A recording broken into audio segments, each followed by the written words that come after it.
28 दिसंबर 1937 मुंबई के एक खुशहाल परिवार में पैदा हुआ एक ऐसा लड़का जिन्होंने दुनिया के बिजनेस मैप पर भारत का नाम रोशन किया, रतन नवल टाटा। लेकिन ये कहानी सिर्फ एक सक्सेसफुल बिजनेसमैन की नहीं, बल्कि एक विजनरी लीडर और इंसानियत के मसीहा की है। रतन टाटा के पिता नवल टाटा एक वेल नोन बिजनेसमैन थे और उनकी माता सोनू टाटा एक ग्रेसफुल और इंसाइटफुल महिला थी।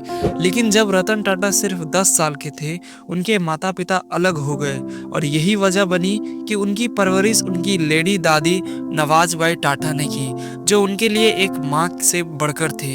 लेडी दादी नवाजबाई ने रतन टाटा को ऑनेस्टी और हार्ड वर्क के वैल्यूज सिखाए।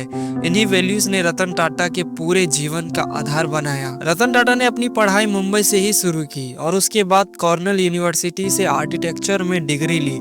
लेकिन उन्होंने अपनी फैमिली बिजनेस ज्वाइन करने के बाद अपने लाइफ के सबसे इम्पोर्टेंट लेसन्स ग्राउंड लेवल पर सीखे। 1961 में टाटा स्टील का एक आम एम्प्लॉय के रूप में काम शुरू करके उन्होंने प्रैक्टिकल नॉलेज और एम्पैथी का मतलब समझा। उनके सिंपल और फोकस्ड काम काफी लोगों के लिए इंस्पिरेशन था। जे.आर.डी. टाटा को लगता था कि रतन टाटा में वो पोटेंशियल है जो टाटा ग्रुप के नए ऊंचाई तक ले जा सके।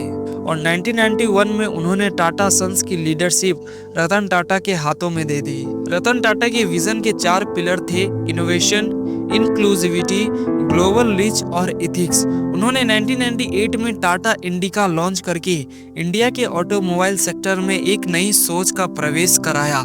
टाटा इंडिका भारतीय इंजीनियर्स द्वारा डिजाइन की गई पहली कार थी। 2008 में टाटा ग्रुप ने जैगुआर और लैंड रोवर को एक्वायर करके पूरे दुनिया को ये दिखाया कि एक Indian company global luxury car market में भी टॉप कर सकती है। टाटा नैनो, दुनिया की सबसे सस्ती कार, रतन टाटा की विजन का एक मिसाल थी। उन्होंने कहा था, मुझे एक ऐसी कार चाहिए जो आम आदमी के सपने को पूरा करे। टाटा नैनो उनके इस सपने का रंग था। रतन टाटा सिर्फ एक बिजनेसमैन ही नहीं, बल्कि एक फिलैंथ्रोपिस्ट थे। उन्होंने अपने प्रॉफिट्स का बड़ा हिस्सा चैरिटी और सोशल कॉजेस में लगाया। टाटा ट्रस्ट के माध्यम से उन्होंने एजुकेशन, रूरल डेवलपमेंट और हेल्थ केयर को प्रमोट किया। उन्होंने कैंसर हॉस्पिटल्स बनाए, रूरल एरियाज में क्लीन ड्रिंकिंग वाटर पहुंचाया। ऐसे स्टूडेंट्स को स्कॉलरशिप भी दी जो इंटरनेशनल एजुकेशन के सपने देखते हैं। रतन टाटा के लिए सफलता का मतलब था लोगों की जिंदगी को सुधारना। उन्होंने हमेशा कहा, अगर आप जल्दी चलना चाहते हैं तो अकेले चलिए, लेकिन अगर दूर तक चलना चाहते हैं तो सबको साथ लेकर चलिए। लेकिन 9 अक्टूबर 2024 ये वही दिन था जब मुंबई में रतन टाटा ने इस दुनिया को अलविदा कह दिया।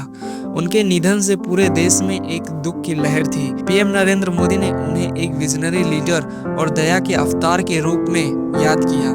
राहुल गांधी ने कहा, उन्होंने भारत के हर यूथ को इंस्पायर किया है। रतन टाटा का अंतिम संस्कार मुंबई के वर्ली क्रीमेटोरियम में राजकीय सम्मान के साथ हुआ। ये सिर्फ उनके जीवन का अंत नहीं था, एक युग का अंत था।